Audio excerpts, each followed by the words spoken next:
মাটি এবং মানুষের আবেগ এবং উচ্ছ্বাসের কথা বুঝতে পারি। এই মোহাম্মদপুরের মানুষ তারা বড় বড় রাজনৈতিক দলগুলোর পক্ষ থেকে বরাবরের মতোই উপেক্ষার শিকার হয়েছে, বঞ্চনার শিকার হয়েছে।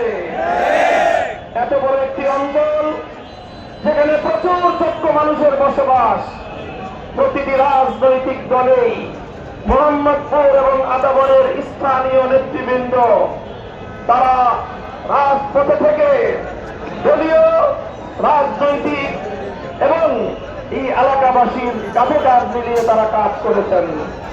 বিশেষ করে বাংলাদেশের জাতীয়তাবাদী দল বিএনপি বিগত 15 বছর জেল জুলুম নির্যাতন ভোগ করে এখানকার অনেক জাতীয় নেতা তারা মোহাম্মদপুরের মাটি এবং মানুষের সাথে কামড়ে থেকেছেন, কামড় করেছেন, কিন্তু তারা এলাকার মানুষের সাথে, দেশের সাথে এবং তাদের দলের আদর্শের সাথে তারা গাদ্দারি করে নাই।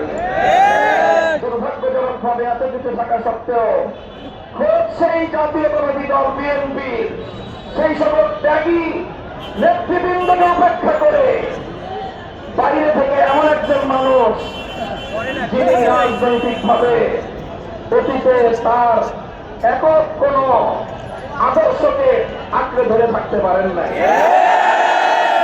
এরকম একজন মানুষ তাকে বাইরের এলাকা থেকে মোহাম্মদপুরের আদাবর এলাকার মানুষের কাঁধের উপর চাপিয়ে দেওয়া হয়েছে। এই এলাকার গণমানুষের কোন মতামত নেওয়া হয় না, এমনকি এলাকার বিএনপির নেতা কর্মীদের কাছ থেকেও মতামত নেওয়া হয় না। বিএনপির অনেক নেতৃবৃন্দের সাথে আমরা বছরের পর বছর কারাগারে একসঙ্গে থেকেছি, হাসি কান্না দুঃখে আমরা একসঙ্গে থেকেছি, আন্দোলন সংগ্রামের রাজপথে একসঙ্গে কাজ করেছি। সেই সকল নেতৃবৃন্দের চোখের পানি দেখলে এখন আমাদেরও কষ্ট হয় যে তারা দলের জন্য, দেশের জন্য এত ত্যাগ আর কোরবানি স্বীকার করলো, কিন্তু তারা উপেক্ষিতই থেকে গেল। সব কিছু মিলিয়ে আজ মোহাম্মদপুরের মাটি এবং মানুষ তাদের 40 বছরের লালিত এক সন্তান মামুনুল হককে এই এলাকার সত্যিকার জনপ্রতিনিধি হিসেবে নির্বাচিত করার জন্য ঐক্যবদ্ধ হয়েছে। সকল দলীয় পরিচয়ের ঊর্ধ্বে উঠে অন্যান্য দলের নেতা কর্মীরাও আজ রিকশা মার্কার প্রতীককে সংসদে পাঠানোর জন্য তারা আজকে ঐক্যবদ্ধ হয়েছে। আমি আমার প্রিয় মোহাম্মদপুর আদাবর এলাকাবাসীকে বলতে চাই, আপনারা আমাকে চেনেন, আমার বাবা শেখুল হাদিস আল্লামা আজিজুল হককে চিনেন। আমার বাবা আমার জন্য এমন কোন বিপুল সম্পদের পাহাড় গড়ে যান নাই, আমার বাবা স্বর্ণের চোরাকারবারি করেন নাই, আমার বাবা অস্ত্রের ব্যবসা করেন নাই, আমার বাবা তার দীর্ঘ 93 বছরের বয়সের জীবন বাংলার মানুষ এবং বাংলার মানুষের কল্যাণের জন্য, আল্লাহ দ্বীনের সেবা করার জন্য তিনি ব্যয় করেছেন। পবিত্র সহিহ বুখারী শরীফের সর্বপ্রথম বাংলা ভাষ্যকার, শুধু বাংলাদেশ নয় বিশ্ব বরেণ্য একজন হাদিস বিশারদ।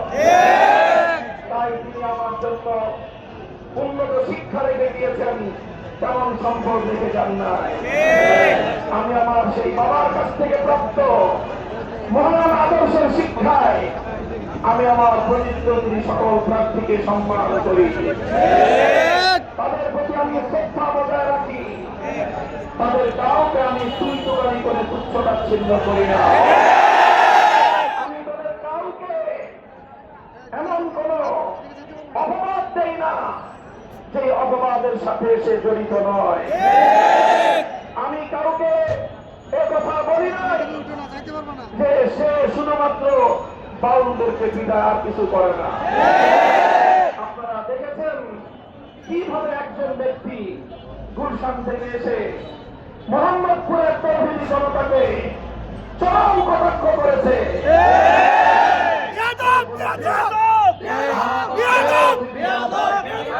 বাউলদেরকে পেটানো ছাড়া আর কোনো কাজ জানে না।